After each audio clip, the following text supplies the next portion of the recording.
تو جناب سورہ 17 ہے، پھر اس کی 36 آیت، وَلَا تَقْفُ مَا لَيْسَ لَكَ بِهِ عِلْمٌ إِنَّ السَّمْعَ وَالْبَصَرَ وَالْفُؤَادَ كُلُّ أُولَئِكَ كَانَ عَنْهُ مسئولا۔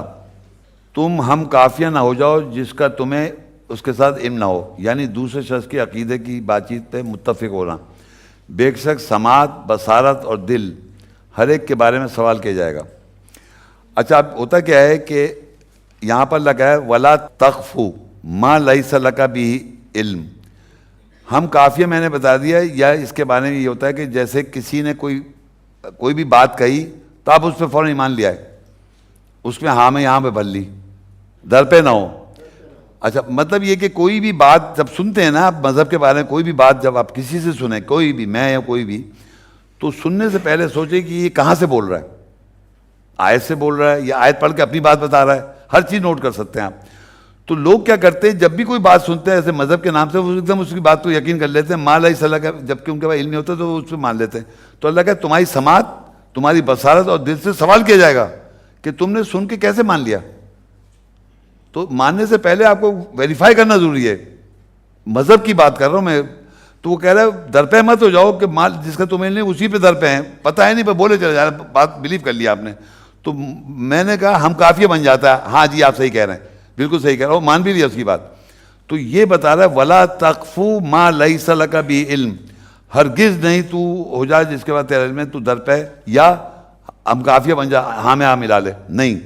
ان السمع، بے شک تیری سماعت، والبصر بصارت، والفؤاد اور دل، کلو اولئک کان عنہ مسئولا، ہر ایک کے بارے میں تم سے سوال کیا جائے گا۔ تو ہماری سماعت جو انسائٹ ہے، انسائٹ یہ آنکھ نہیں، انسائٹ، اور ہماری ہیئرنگ، سماعت اور بصارت اور دل، ان سے سوال کیا جائے، کیونکہ یہی جا کے جگہ لیتا ہے، جو بلیف بنتا ہے یا عقیدہ بنتا ہے وہ یہی ان تینوں سے بنتا ہے، دل، ایموشنز جہاں سے ہو رہے ہیں، اور اندر کی انسائٹ ہے اور اندر کی بصارت، دل کی آنکھ، اس کو خراب کر دیتا ہے شیطان۔ اسی کو صحیح کرنا ہے ہم نے، انسائٹ کو صحیح کرنا ہے، اپنی انسائٹ سے سماعت کو صحیح کرنا ہے اور دل کو۔ السلام علیکم شیخ صاحب، یہ 17 کی جو 36 آپ نے بتائی تھی، 17 کی 36، 36 اس میں ہے سما والبصرہ والفواد۔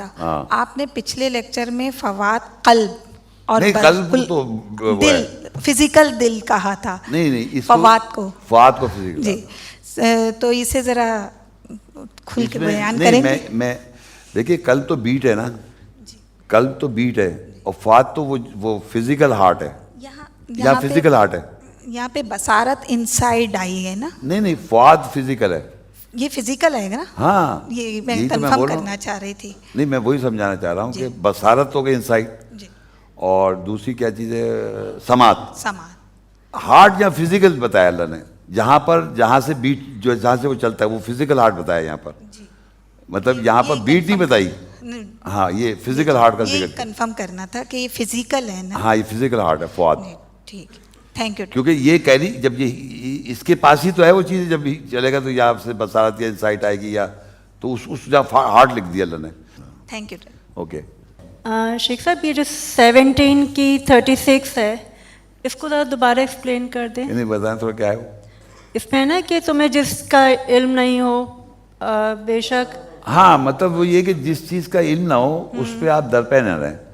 لوگ یعنی کہ ایک چیز کا پتہ نہیں آپ نے، کسی کا پتہ نہیں آپ نے مان لیا، تو جب ہی کہہ رہے دل اور سماعت اور دوسرا کیا ہے وہ فواد، ان سے بھی پوچھ سکے گی، کیونکہ آپ نے اس کو اپنے ذہن میں بنا لیا، کسی نے کچھ بولا، جیسے میں نے اس کا ترجمہ کیا ہم کافی ہے، یعنی میں نے ایک بات کہی قرآن کے علاوہ ایسی بات کی تو آپ نے اس کو ایگری کر لیا، مذہب کی بات کر رہا ہوں میں، اور آپ نے ایگری کر لیا، تو اللہ کہہ رہا ہے تم نے جو ایگری کیا ہے، تمہارا دل اور تمہارے پاس سماعت ہے اور تمہارے پاس بصارت ہے، تم نے کیسے مان لیا؟ اس چیز کو مانا کیسے؟ یہ سوال ہوگا آپ سے۔ کوئی بھی آدمی آیات کے علاوہ کوئی بات مذہب کی بتا دے اور اس کو آپ ایمان کا حصہ بنا لیں، تو اللہ کہہ رہا ہے کہ اس کی دل، اس کی سماعت اور اس کی بصارت سے سوال کیا جائے گا۔ دل سے کیوں ایگری کیا، قبول کیوں کیا؟ ہاں کیوں ایگری کر لیا؟ کیونکہ جس کا تمہیں علم نہیں تھا، علم تھا نہیں، ایگری کر لیا آپ نے۔ اس کے تو پتہ ہے لوگ تو یہ تک لکھ دیتے ہیں کہ بغیر کسی جو انٹرپریٹیشن کرتے ہیں کہ بغیر کسی قرآن کی نالج کے تم نے اس کو بلیو بناؤ ہی نہیں, قرآن کے علاوہ کسی چیز پہ بلیو بناؤ نہیں. اس کے ایکسپلینیٹی بھی نہیں کر دیتے شاید کہ یہ جو ورڈ ہے کہ you have no right to believe in اینی تھنگ, کسی چیز پہ آپ ایمان نہ لائیں جب تک کہ قرآن کے آیت سامنے نہ آ جائے. تو وہ دل اور سماعت سائڈ پہ وہ اس سے سوال جو کیا جائے گا کہ تم نے کیسے مانا. ہاں اس طرح. ہاں نہیں بغیر سنے نہیں, سنا جو اس نے بولا, ہاں سنا بھی دیکھا بھی مان لیا, مگر وہ ایویڈنس پروف نہیں تھا, ایسی بول دیا کسی نے بول دیا. بہت سی باتیں آج تک ہم مانتے آ رہے ہیں, ایسی تو مانتے آ رہے ہیں جو ہماری زندگی, ہاں سنی سنائی جو مانتے آ رہے ہیں, جو ہمارا عقیدہ چلتا آ رہا ہے وہ سنی سنائی باتیں. اس پہ سوال کیا جائے گا کیسے مانا تم نے, یہ کہنا چاہ رہا ہوں. ہاں بغیر آیت دیکھے. اب دیکھیں نا یہاں کے کیا ہوتا ہے, جب میرے پاس یہاں لوگ آتے ہیں جو قرآن کی آیتیں دیکھتے ہیں انہیں یہی تو لگتا ہے یار ہم تو پتہ ہی کیا سنتے آ رہے تھے. وہ جو سن کے مانا وہ اس کا کہہ رہا ہے کہ تم نے, تمہاری سماعت, تمہارا بصارت اور تمہارا دل سب سوال کیا ہے تم نے کیسے مانا. اب نہیں مانیں گے آپ, جاننے کے بعد مانا, یہ پہلے تو ہم ایسے ہی مانتے آ رہے ہیں نا مذہب. اس پہ سوال کیا جائے گا کہ تمہارے کو بصارت بھی دی تھی, تمہارے پاس سماعت بھی تھی اور تمہارے پاس دل بھی تھا, تب بھی تم نے مان لیا. تو اب جب قرآن دیکھنے کے بعد ماننا ہے اصل میں, ویسے ماننا نہیں ہے, اور ہم بغیر پہلے مان رہے ہوتے ہیں. یہ ہے صحیح ہے. اب تو کوئی سوال نہیں کر رہا نا, چلو.